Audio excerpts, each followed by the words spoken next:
All right, now that we're in the off season, I just wanted to show you things don't stop. So I can't really tie up my garage. So I decided to just tear everything down in the trailer, which is working out okay. It's a little cramped, but nothing I can't deal with. So I bought this bike back in April, and wasn't really sure everything that was done to it. I got a really good logbook, but I was getting some noise out of the right side of the motor, and hopefully you can see this. This is an SV with the clutch completely removed, and it has a Delrin oil pump gear, and these things are prone to fracture, and it does have some spots on the gear that are kind of questionable. So I did order a metal gear from Spears Racing. It's supposed to be here today. Once I get the gear, I'll put this all back together. I got a brand new EBC clutch. It's up there on the shelf, and as you can see, the entire front end is missing. And the forks were sent back to Traction Dynamics in Georgia. They're going to update the valving on it.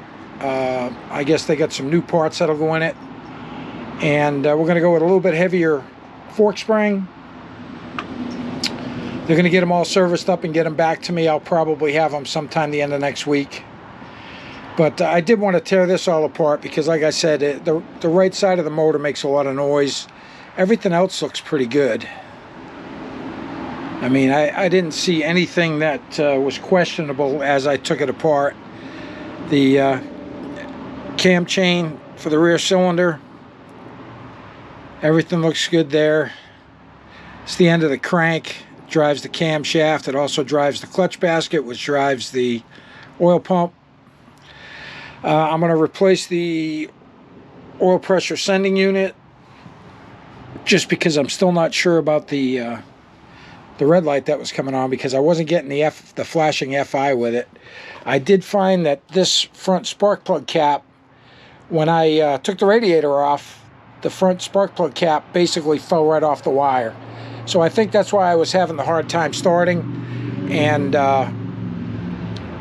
that might be why I was getting an FI light. I don't know. But we're going to get that all taken care of. So I've got that screwed back in, and I may be changing over to coil-on plug using the Gixxer 1000 coil packs. Easy upgrade. Take the coils off from here and the other side, and just wires to the coil packs. A little bit simpler situation, and you find them in packs of 4, so I'll probably buy a pack of 4. I'll have 2 spares just in case. But everything else I'm finding is in pretty good shape. This is an older Yo-Yo slipper clutch. It does not have the replaceable metal pieces, but this one, it looks perfect. I mean, it's showing no wear whatsoever.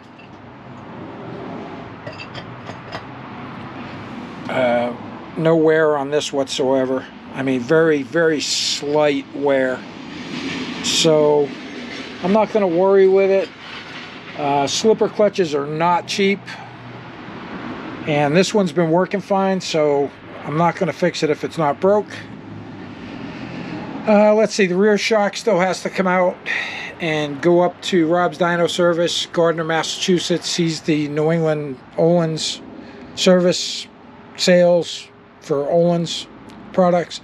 So I'll get the shock up there probably tomorrow. I got to bring the jack stands in and set this up on the jack stands, take the rear wheel off, disconnect the bottom bolts on the tail section, lift it up so I can get the shock out.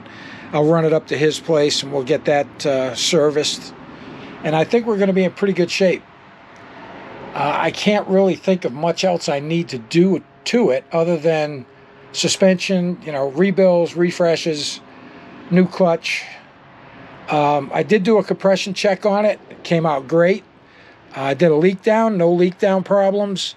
So, I mean, the motor's really a stout motor. Even when it was running with that arcing issue with the front plug cap.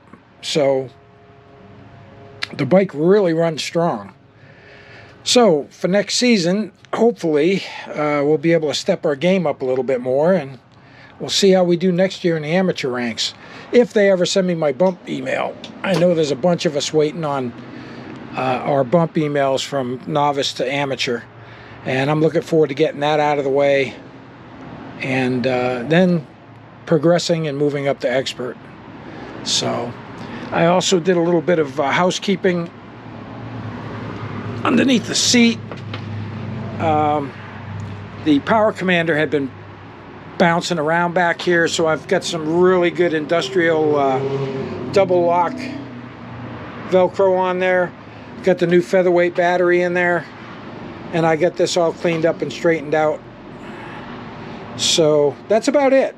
But you know, if you're gonna get into racing and you're not mechanically inclined, these are the things that you're gonna have to find somebody, one that'll either do it for you or find a shop that can rebuild a bike or rebuild motors or whatever.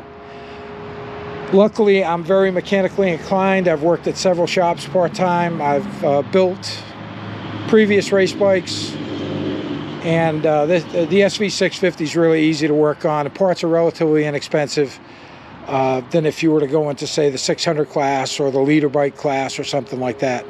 So just something to keep in mind. Yeah, the trailer's great. It's going to be my workshop, and hopefully come either February or March, we'll be probably digging the trailer out of the snow and going south for a week or two to race at my old home track, Roebling Road in Bloomingdale, Georgia. So that'll be coming up in the spring. And who knows, maybe while I'm down there, maybe I'll hit a couple of different venues, maybe Road Atlanta as well. It just depends on how the schedules are with CCS, Wera, ARMA. If somebody's running down there during that time frame, I may go ahead and race. Anyway, just wanted to show you this. Hey, if you like the content, make sure you subscribe to the channel. Hit that bell for notifications, and a thumbs up helps a great deal, especially since I'm starting this channel anew. So make sure you do that for me. I really appreciate it. If you're still out there riding on twos, make sure you keep the shiny side up, rubber side down, and as always, have yourself a great day.